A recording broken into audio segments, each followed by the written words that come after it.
আমার মরণের কতদিন বাকি আমি জানিলাম না গো আল্লাহ মরণের কতদিন বাকি আজরাইল আসিয়া যেদিন হস্তে দিবা দড়ি তখন আমার মনা ভাই করবা লুকালুকি আমি জানিলাম না গো আল্লাহ মরণের কতদিন বাকি আমার মরণের কতদিন বাকি আমি জানিলাম না গো আল্লাহ মরণের কতদিন বাকি হায়াত হইল হাতে রে ভাই মৌত হইল পায়ে যার যেখানে মরণ লেখা সেখানে সে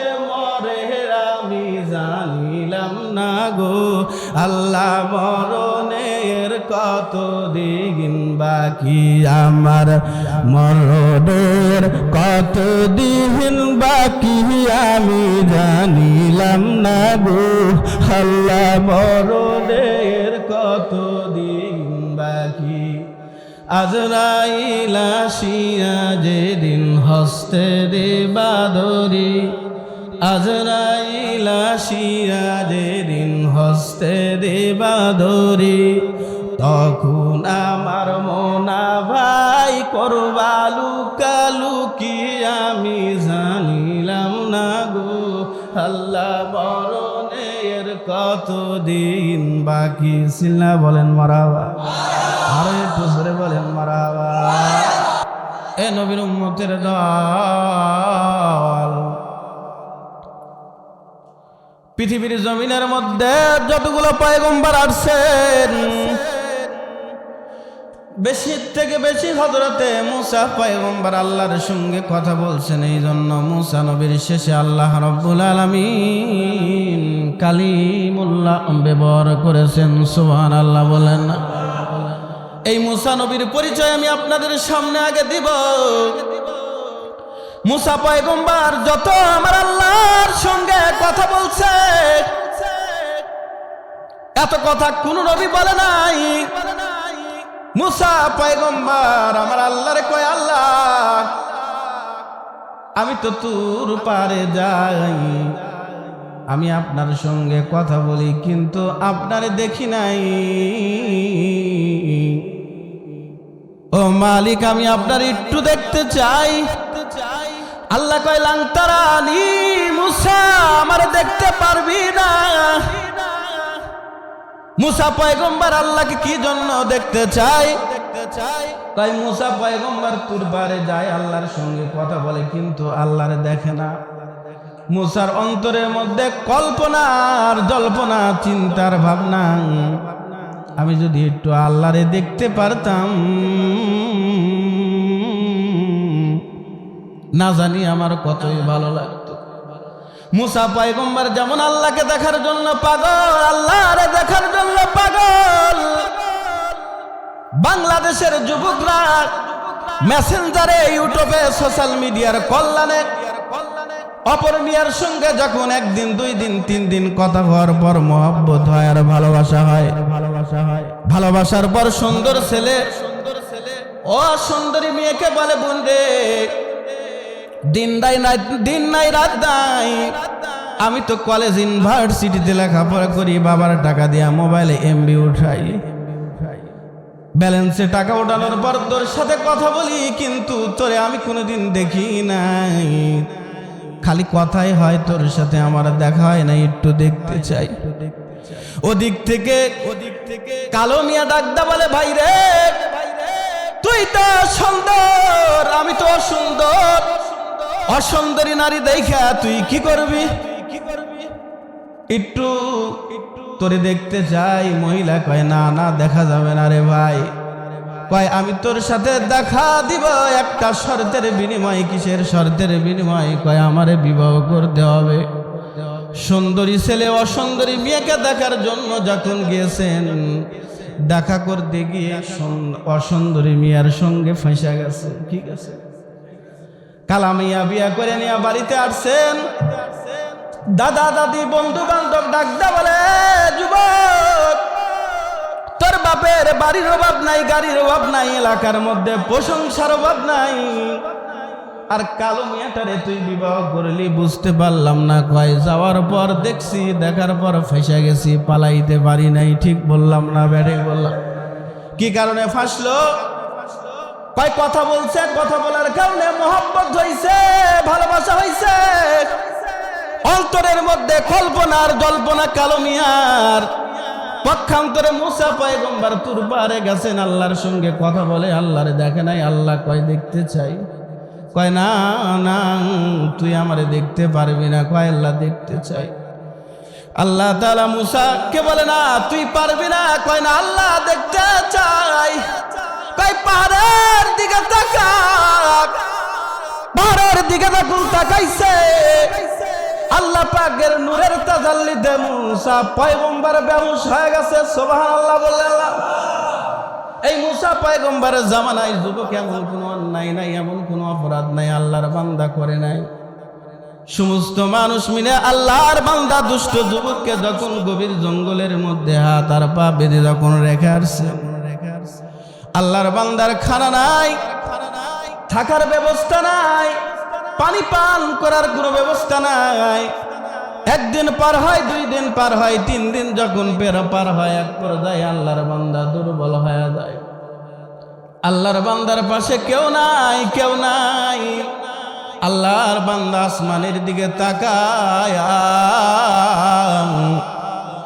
আল্লাহকে ডাক দেয়, বলে ও আল্লাহ, সমাজের মধ্যে আমি অন্যায় করেছি, অপরাধ করেছি, আমার কারণে আমার সমাজের কেউ নিরাপত্তা ছিল না, সকলেই মিলে আমার জঙ্গলের মধ্যে রেখে আসছে, আমার হাত বাঁধা পা বাঁধা, আমি এখান থেকে যাইতে পারবো না। আমার দিল বলে, আমার মন বলে আমি আর বাঁচবো না। আল্লাহর বান্দা এমন ভাবে হাত তুলে আল্লাহর কাছে তওবা করে, আল্লাহর কাছে তওবা করে, আল্লাহকে ডাক দা, বলে আল্লাহ আমি অন্যায় করেছি, আমি অপরাধ করেছি, কেউ জানে না, আপনি জানেন। আপনার নাম তো রহমান, আপনার নাম তো গফফার। আল্লাহ গো, আপনি আমারে মাফ করে দেন, আমারে ক্ষমা কইরা দেন। আল্লাহর বান্দা তওবা করতে করতে আল্লাহর বান্দা দুনিয়া থেকে বিদায় নিয়েছে। সিল্লা বলেন সুবহানাল্লাহ। হে নবীর উম্মতের দল, আল্লাহর বান্দা জঙ্গলের মধ্যে থেকে দাঁড়ায়, আমার আসমানের মালিক, জমিনের মালিক আল্লাহকে ডাক দেয়, বলে আল্লাহ এই গভীর জঙ্গলের মধ্যে আমার খাবারের কোনো ব্যবস্থা নাই, পানির ব্যবস্থা নাই। আমার দিল বলে, আমার মন বলে আমি আর দুনিয়ায় বাঁচবো না। আল্লাহর বান্দা তওবা করছে, আল্লাহর বান্দা তওবা করতে করতে দুনিয়া থেকে বিদায় নিয়েছে। গভীর জঙ্গলের মধ্যে কেউ নাই, কেউ নাই। আল্লাহ রাব্বুল আলামিন মুসা পয়গম্বরকে জিবরাইল আমিনের মাধ্যমে জানায় দিয়েছে, মুসা, জিবরাইল আমিন মুসা পয়গম্বরের কাছে আসার পর মুসা পয়গম্বরকে ডাক দেয়, বলে মুসা রে, তোমার এক উম্মত, আল্লাহ পাকের এক বান্দা, তার হায়াতের জিন্দেগিতে এমন কোনো অন্যায় নাই, এমন কোনো অপরাধ নাই, এমন কোনো গুনাহ নাই, আল্লাহর বান্দার দ্বারা হয় নাই, আল্লাহর বান্দা করে নাই। এলাকার সমস্ত মানুষ মিলে গভীর জঙ্গলের মধ্যে হাত আর পা বেঁধে রেখে আসছে। আল্লাহর বান্দা তো তওবা পড়তে পড়তে দুনিয়ার থেকে বিদায় নিয়েছে। ওকে তুমি সুন্দর করে গোসল করাইবা, জানাজার নামাজ পড়াইবা, সুন্নত তরিকায় তুমি তাকে কবরের মধ্যে নামাইবা। আর একটা সুসংবাদ তুমি এলান করে দাও, ওই ব্যক্তির জানাজার নামাজে যারা যারা অংশগ্রহণ করবে, আল্লাহ তাদের জিন্দেগির গুনাহকে মাফ করিয়া আল্লাহ ওদেরকে জান্নাতের মালিক বানায়া দিবে। সিল্লা বলেন সুবহানাল্লাহ। মুসা পয়গম্বর জিবরাইল আমিনের কথা অনুযায়ী জঙ্গলের মধ্যে থেকে দুষ্ট যুবকের লাশটা উদ্ধার করিয়া সুন্দর করে গোসল করাইছেন, কাফনের 3 খানা কাফন পরাইছেন। শহরের মধ্যে এলান করতেছে, তোমরা যদি এই যুবকের জানাজার নামাজে যদি তোমরা অংশগ্রহণ করো, জিবরাইল আমিন বলেছে তাদের জিন্দেগির গুনাহকে আল্লাহ মাফ করে দিবে। দলে দলে মানুষ জানাজার নামাজে অংশগ্রহণ করেছে, লক্ষ লক্ষ মানুষ জানাজার নামাজের মধ্যে অংশগ্রহণ করেছে। সুবহানাল্লাহ বলেন। জানাজার নামাজ পড়াইবে এমন মুহূর্তে লক্ষ লক্ষ মুসল্লিরা মুসা পয়গম্বরকে ডাকতে বলে, মুসা রে, যে ব্যক্তির জানাজার নামাজে অংশগ্রহণ করলে আমাদের জিন্দেগির গুনাহ মাফ হবে। এত বড় একজন আল্লাহ পাকের মহব্বতের বান্দা, আল্লাহ পাকের ওলি, এই ওলি রে একটু আমরা হায়াতের জিন্দেগিতে দেখতে চাই। এমন কোন ওলি যার জানাজার নামাজে অংশগ্রহণ করলে আল্লাহ মাফ করে দিবে। আমরা তো দুনিয়াতে আসার পরে হাজারো অন্যায়, হাজারো অপরাধ, হাজারো গুনাহ করছি। এই সৌভাগ্যবান ব্যক্তিকে তার চেহারাটা আমরা দেখতে চাই। এই কথাটা যখন বলেছেন হযরতে মুসা পয়গম্বর, মুসল্লির কথা অনুযায়ী আল্লাহর বান্দা দুষ্ট যুবকের কাফনের কাপড় যখন সরায় দিয়েছে, এলাকার মানুষ, সমস্ত মানুষ দেখার পর ডাক দেয়া বলে, তো এক নাম্বার শয়তান, এ বলি কেমনে হয়? এ মুসা, তুমি মিথ্যা কথা বলছো। বুঝে থাকলে বলুন তো, নবীরা কি তাদের হায়াতের জিন্দেগিতে কখনো মিথ্যা কথা বলছে? কথা বলে না, মিথ্যা কথা বলছে। হ্যাঁ ভাই, আপনি তো একটা চার জন্য, একটা পানের জন্য আর একটা কার্ডের জন্য আপনি সত্যকে মিথ্যা বানান, মিথ্যাকে সত্য বানান। আমার ভাই, তোমার ভাই, যোগ্য নেতা অমর ভাই, আমার ভাইয়ের চরিত্র ফুলের মতো পবিত্র, নামাজ পড়ে একত্র, কিন্তু বাংলার জমিনে টাকা থাকলে গরু কেনা যায়, টাকা থাকলে বাড়ি কেনা যায়, টাকা থাকলে ক্ষমতা কেনা যায়। কিন্তু বাংলাদেশের ওলামা একরাম যাদের মধ্যে নবীর আখলাক আছে, নবীর চরিত্র আছে, টাকা থাকলে গরু কিনতে পারবেন, কিন্তু কিয়ামত পর্যন্ত টুপিওয়ালাদেরকে আপনারা টাকা দিয়া কিনতে পারবেন না। ঠিক বললাম না ব্যাঠি বললাম? এই জন্যই তো ওলামা একরাম সাদাবাদের বিপক্ষে কথা বলে, সুদের বিপক্ষে কথা বলে, ঘুষের বিপক্ষে কথা বলে, ইফতিজারের বিপক্ষে কথা বলে, মদখোর জুয়াখোরের বিপক্ষে কথা বলে। কারণ আপনাদেরকে কেনা যায়, কিন্তু টুপিওয়ালাদেরকে টাকার বিনিময়ে টুপিওয়ালাদের ভোট আপনারা কিনতে পারবেন না। ঠিক বললাম না ব্যাঠি বললাম? এ নবীর উম্মতের দল, আমি যে কথা বলতেছিলাম, মুসা পয়গম্বরকে ডাকতে বলে, মুসা রে, তুমি বলতেছো এটা আল্লাহ পাকের মহব্বতের বান্দা, আল্লাহর প্যারের বান্দা, কিন্তু আমরা দেখতেছি তো এক নাম্বার শয়তান। মুসা পয়গম্বর আবার আল্লাহর দরবারে গেছে। সুবহানাল্লাহ। মুসা পয়গম্বর আল্লাহর দরবারে যাওয়ার পর বলতেছে, আল্লাহ, আমি তো বিপদে পড়ে গেছি, আপনার কথা, আপনার মহব্বতের বান্দা মারা গেছে, আপনার কথা অনুযায়ী, আমার কথা অনুযায়ী হাজার হাজার মানুষ জানাজার নামাজে আসছে, কিন্তু এটা মিস্টার এক নাম্বার শয়তান। সবাই কয় শয়তান, আপনি কেন আল্লাহর ওলি? বুঝলাম না। কয় ওদের কথাও ঠিক, আমার কথাও ঠিক। সুবহানাল্লাহ।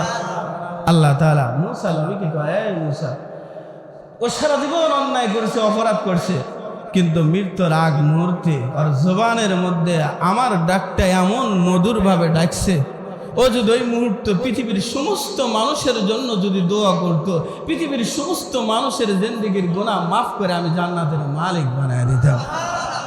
আমার বান্দা সারা জীবন অন্যায় করছে, অপরাধ করছে, কিন্তু মৃত্যুর আগ মুহূর্তে তওবা করছে, তওবা করে মরে গেছে। এটা আমার কাছে খুব পছন্দ হয়েছে, এই জন্য এটা আমার মহব্বতের বান্দা।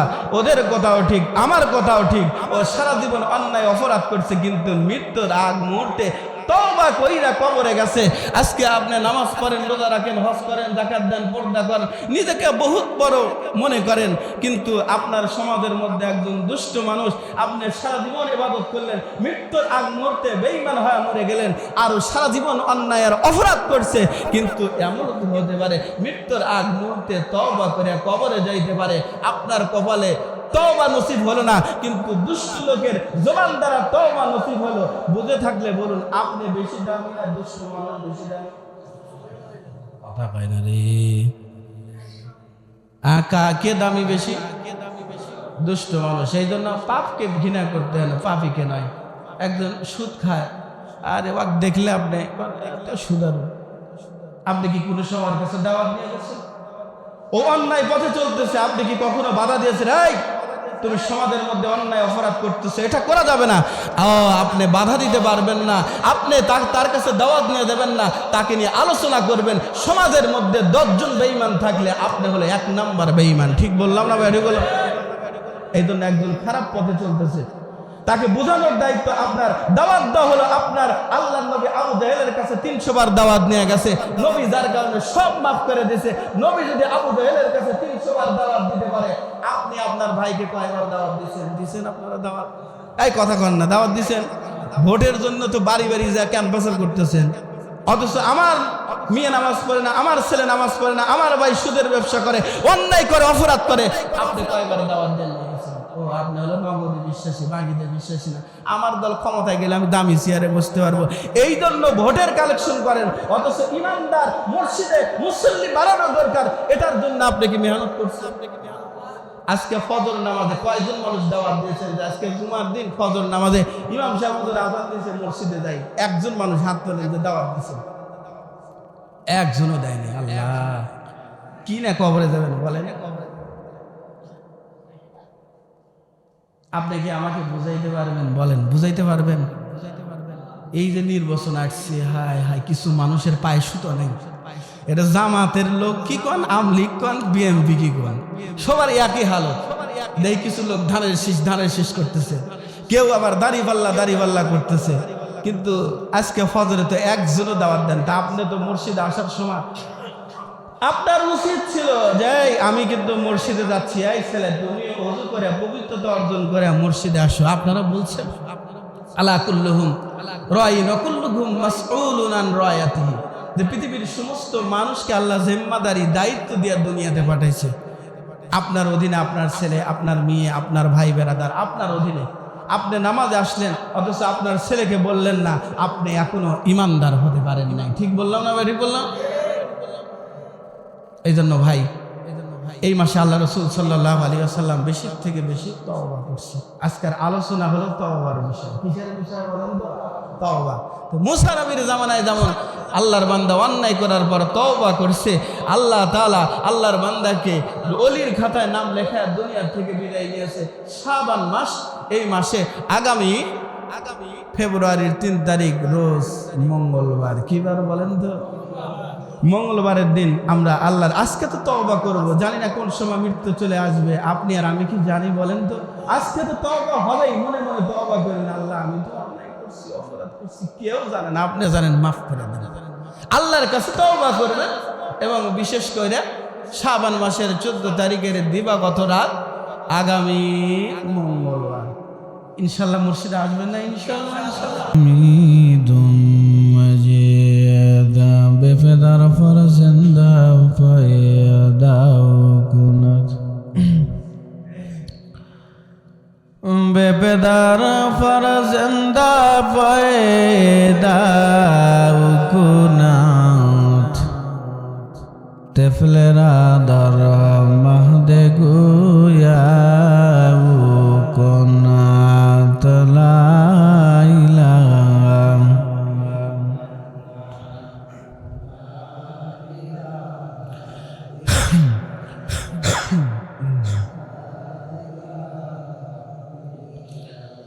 জবান খুলে মুসলমানের মতো আওয়াজ দিয়া আমার সাথে বলেন লা ইলাহা।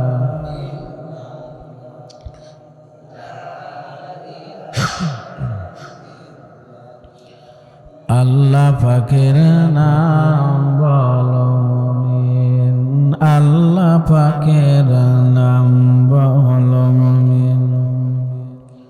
তারি আসমান তারি জমিন, অন্তর থেকে ডাকলে তারে, অন্তর থেকে ডাকলে তারে, দূর হবে বিপদ বালা। লা ইলাহা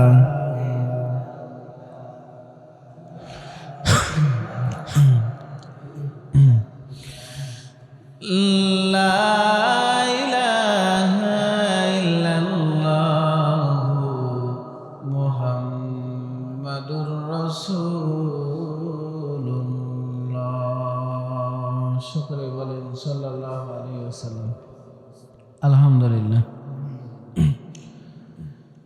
আল্লাহ পাকের দরবারে লাখ কোটি শুকর ও সুজুদ যে মহান মালিক আপনাকে আমাকে দুনিয়ার সমস্ত কাজ থেকে ফারেক করে শাবান মাসে জুমার নামাজ আদায়ের লক্ষ্যে মসজিদে আসার পর বসার পর দিনে দু একটি কথা শোনাও বলার মতো তৌফিক দান করেছেন। ওই মালিকের দরবারে বখিলতা না করে জবান খুলে অন্তরের স্থল থেকে সকলে শুকরিয়া আদায় করি, সকলে বলি আলহামদুলিল্লাহ।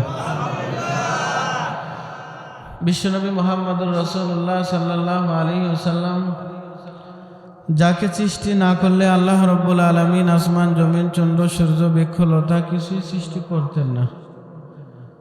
আমরাও আশরাফুল মাখলুকাত হতে পারতাম না, তো দামি নবীর উম্মত হতে পারতাম না।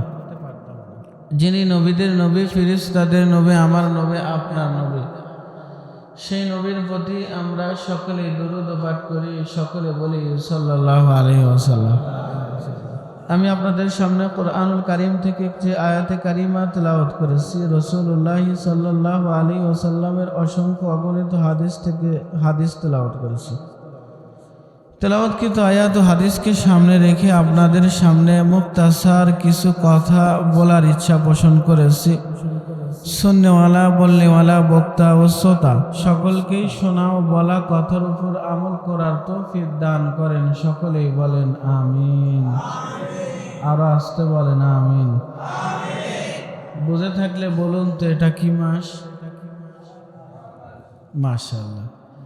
আর ইংরেজি কি মাস? জানুয়ারি মাস।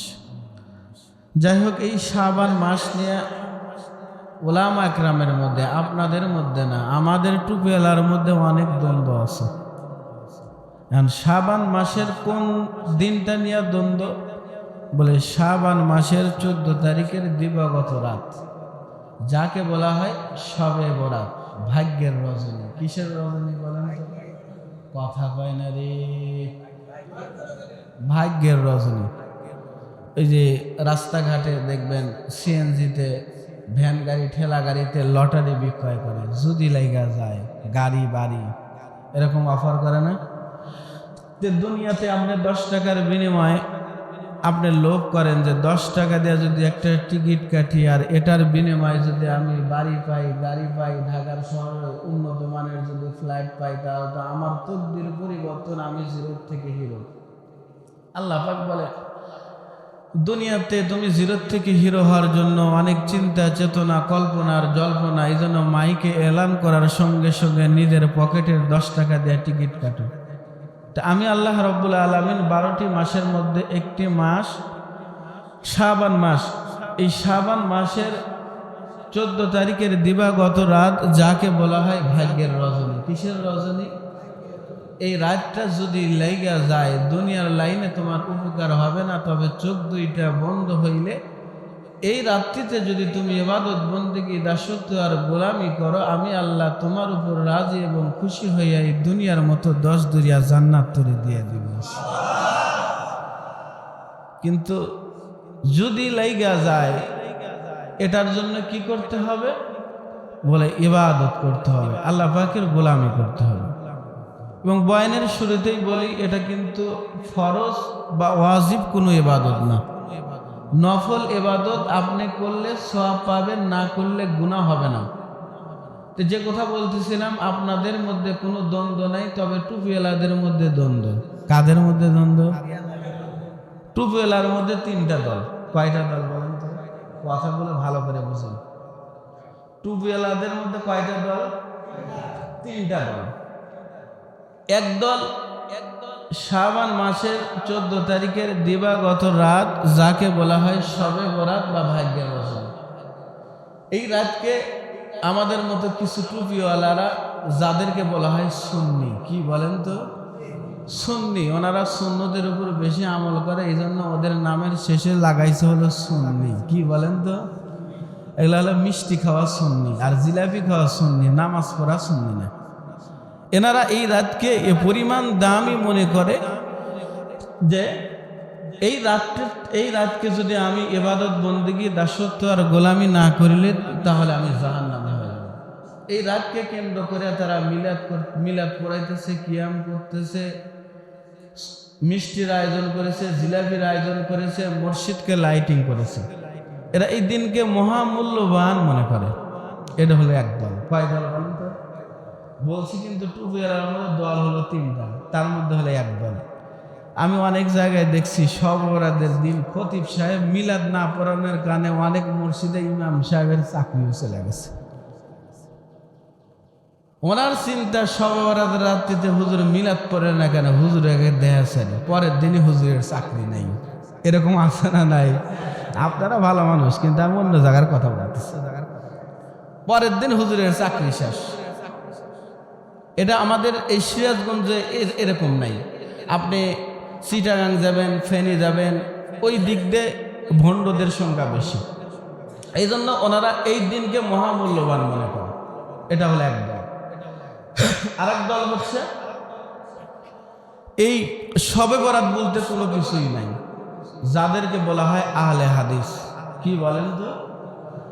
আহলে হাদিস। ওনারা সারা বছর মসজিদ খুলে রাখবে, কিন্তু শবে বরাতের রাত্রিতে মসজিদ ওরা তালা লাগায়। কি কারণে? তাই শবে বরাত বলতে কিছুই নাই, যেহেতু নাই এই জন্য আমলও করব না, নিজেও আমল করব না, অপর ভাইকে আমল করার সুযোগ দেব না। এই জন্য আহলে হাদিসের যতগুলো মসজিদ আছে প্রত্যেকটা মসজিদে তালা লাগা রাখে। এটা হলো আরেক দল। আর আরেক দল যাদেরকে বলা হয় আহলে সুন্নাহ ওয়াল জামাতের আকীদা, ওই দলের মধ্যে আপনি আর আমি। আমাদের মধ্যে কোনো বাড়াবাড়িও নাই, সারাসারিও নাই, কাটাকাটিও নাই। আমাকে যদি আপনারা সব রাত্রিতে যদি বলেন যে হুজুর মিলাদ পড়ান, আল্লাহর কসম আমি মিলাদ পড়াবো। আবার যদি কন যে হুজুর মিলাদ চলবে না, এমনিতেই দোয়া করেন, আমি দোয়া করব। কারণ আল্লাহ রাসূল সাল্লাল্লাহু আলাইহি সাল্লাম তার হায়াতের জিন্দেগিতে কিছু কিছু ইবাদত করছেন এবং কিছু কিছু ইবাদত তিনি ছেড়ে দিয়েছেন। এই জন্য আপনি যদি মনে করেন যে মিলাদ পড়াইলে মনে হয় জাহান্নামে যাওয়া লাগবে, এটা আপনার ভুল। আবার যদি মনে করেন যে মিলাদ পড়তেই হবে, তাহলে এটাও আপনার ভুল। এই জন্য আমাকে দাঁড়ানোর কথা বললে আমি দাঁড়াবো না, তবে বসে থেকে যদি কিয়ামত পর্যন্ত আমাকে মিলাদ পড়ানোর কথা বলেন, আমিও পড়াবো। আমার মতো এই সাইজের টুপিওয়ালা যত আছে বাংলাদেশের সবাই পড়াবে। সুবহানাল্লাহ বলেন। তা আমাদের এই শবে বরাতকে কেন্দ্র করে 3টা দল।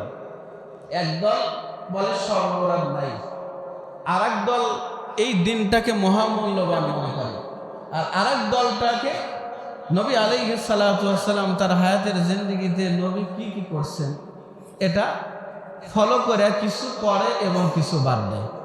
এই জন্য আগামী 3 তারিখ ফেব্রুয়ারি মাসের 3 তারিখ রোজ মঙ্গলবার হচ্ছে। এই দিনে আমি আপনাদের সামনে শবে বরাতের করণীয় কি এবং বর্জনীয় কি এই বিষয়ে আপনাদের সামনে আমি কথা বলবো। আপনারা আসবেন না ইনশাআল্লাহ? নবী আলাইহিস সালাতু ওয়াস সালাম তার হায়াতের জিন্দেগিতে নবী যখন রজব শাবান মাস যখন আসতেন, তখন নবী প্রস্তুতি গ্রহণ করতেন। কি গ্রহণ করতেন? নবী আলাইহিস সালাতু ওয়াস সালাম উনি রোজ সোমবারের দিন তিনি দুনিয়াতে আসছেন। দুনিয়াতে যেহেতু নবী আসছেন, নবী তার জন্মদিন পালন করেছেন কেকের মাধ্যমে না, কেক কাটার মাধ্যমে না, গান বাজনার মাধ্যমে না। নবী আলাইহিস সালাতু ওয়াস সালাম তিনি প্রতি সোমবারে রোজা রাখতেন, তার সাথে আরো 2টা রোজা রাখতেন, মোট 3টা রোজা রাখতেন, যাকে বলা হয় আইয়ামে বিজ। কি বলা হয় বলেন তো? আইয়ামে বিজ। তো নবী আলাইহিস সালাতু ওয়াস সালাম সারা বছর তো একটা রোজা রাখতেন, মাঝে মধ্যে 3টা রোজা রাখতেন, কিন্তু নবী আলাইহিস সালাতু ওয়াস সালাম যখন শাবান মাস আসতেন, তখন নবী বেশির থেকে বেশি রোজা রাখতেন। কিসের কারণে? বলে রমজানের আগের মাস হলো শাবান মাস। শাবান মাসকে আমি এই জন্য রোজা রাখি যে রমজান মাসের প্রস্তুতি গ্রহণ করি। এই প্রস্তুতি গ্রহণ করার ক্ষেত্রে আল্লাহ নবী সাল্লাল্লাহু আলাইহি সাল্লাম তার হায়াতের জিন্দেগিতে 12 তারিখ, 13 তারিখ, 14 তারিখ এবং ফেব্রুয়ারির মাসের হলো 2 তারিখ, 3 তারিখ ও 4 তারিখে আমরা রোজা রাখবো। রোজা রাখলে কি হবে? বলে এই নফল ইবাদত বন্দেগী দাসত্ব আর গোলামি করার কারণে আল্লাহ পাক আমার এবং আপনার উপর খুশি হয়ে যাবে। সুবহানাল্লাহ বলেন। বুঝে থাকলে বলুন তো, এই রোজা নফল না ফরজ? কথা পায় না রে। নফল রোজা আপনি রাখলে সওয়াব পাবেন, না রাখলে আপনার গুনাহ হবে না। আপনি যদি রাখেন তাহলে এটার বিনিময়ে আল্লাহ পাক আপনার এবং আমার উপর রাজি এবং খুশি হয়ে যাবে। কি আপনাদের কোনো প্রশ্ন আছে? প্রশ্ন থাকলে বলেন, ইনশাল্লাহ প্রশ্নের উত্তর দেওয়ার মতো যোগ্যতা আমার আছে। যে কোনো প্রশ্ন যে কোনো সময় করলে ইনশাল্লাহ দিতে পারবো। কিন্তু বয়ানের পর কিন্তু খোট্টা লাগাবে না। অনেক মুসল্লি বয়ান বোঝে না, পরে এশকাল করে, হুজুর এটা কি বললো। আপনি সূরা ফাতিহা সই করে বলতে পারেন না, আপনি আমার কথা কেমনে বুঝবেন? আমার কথা বুঝতে হলে তো আমার পর্যন্ত আসতে হবে। ঠিক বললাম না ঠিক বললাম? আমি ঠের দেওয়ার জন্য বলতেছি না। একটা কথা এক হুজুর আরেকভাবে বলবে, আর এক হুজুর আরেকভাবে বলবে।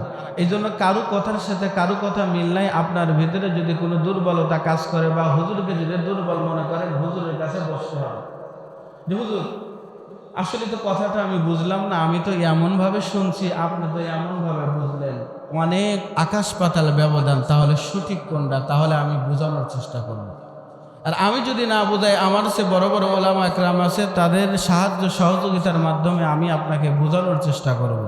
তবে আপনাদের পায়ে হাত রেখে বলবি, কেউ আলোচনা সমালোচনা করে জাহান্নামের মালিক হওয়ার প্রয়োজন নাই। ঠিক বললাম না ঠিক বললাম? তো নবী আলাইহিস সালাতু ওয়াস সালাম যখন শাবান মাস আসতেন, নবী আলাইহিস সালাতু ওয়াস সালাম তিনি রোজা রাখতেন। কি করতেন? রোজা রাখতেন। 2 নম্বর, নবী আলাইহিস সালাতু ওয়াস সালাম যখন শাবান মাস আসতেন, নবী বেশি থেকে বেশি তওবা করতেন। আমি আর আপনার হায়াতের জিন্দেগিতে কত অন্যায়, কত অপরাধ, কত গুনাহ করছি। এখন তো গুনাহ করার একবারে সহজ। মোবাইল সামনে আসলে নায়ক নায়িকা, গায়ক গায়িকার ছবি আসে, সুন্দর সুন্দর পিকচার আসে, দেখলে ভালাই লাগে। এরকম যুবক আছে না নাই? হা করে তাকাতে, হাই রে যদি পাইতাম কি যে করতাম। তো গুনাহ করা কিন্তু এখন সহজ হয়ে গেছে। আপনি ঈমান নিয়ে ঘর থেকে বের হবেন, এমন বাংলাদেশের পরিবেশ হয়ে গেছে যে বেঈমান হয়ে আপনি বাসায় আসবেন। তো নবী আলাইহিস সালাতু ওয়াস সালাম এই মাস যখন আসতেন, বেশি থেকে বেশি নবী তওবা করতেন। হযরতে মুসা আলাইহিস সালাতু ওয়াস সালাম, আপনারা নাম শুনেছেন না? আপনারা মুসা আলাইহিস সালাতু ওয়াস সালাম যত আল্লাহ পাকের সাথে কথা বলছেন, এত কথা কোনো নবী বলেন নাই। এই জন্য মুসা নবীর শেষে আল্লাহ রাব্বুল আলামিন কালিমুল্লাহ ব্যবহার করেছে। কালিমুল্লাহ মানে কি? বলে কথা বললে বলা।